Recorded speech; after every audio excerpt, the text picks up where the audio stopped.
I just want to say a few things about the movie MaXXXine.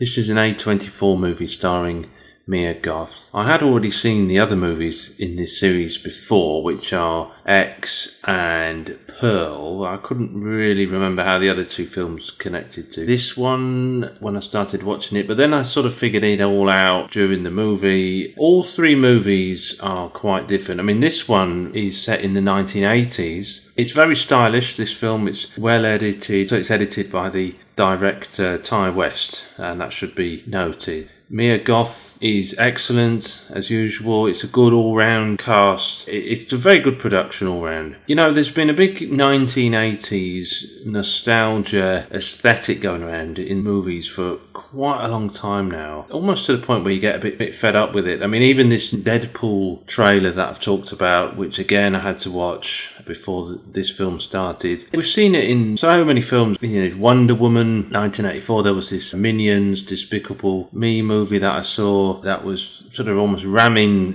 1980s nostalgia down your throat, although in a sort of enjoyable way, but to a target audience surely who don't even remember the 1980s. Aesthetic here is very watchable, it's very pleasing. It kind of reminds me in an odd way of this movie from the early 2000s, although in my brain I was thinking it was early 90s, but it's called 15 Minutes with Robert De Niro, and I'm not sure why. Maybe it's the homicidal factor and the demographic of the victims, or the sort of handheld camera aesthetic, or maybe it's these two cops from the MaXXXine movie, and then these sort of two cops. I know, you know, hundreds of films where there's a sort of good cop, bad cop, or two cops or whatever, but it's the usual routine, isn't it? But there's just there's a few similarities that I only thought about a bit later on.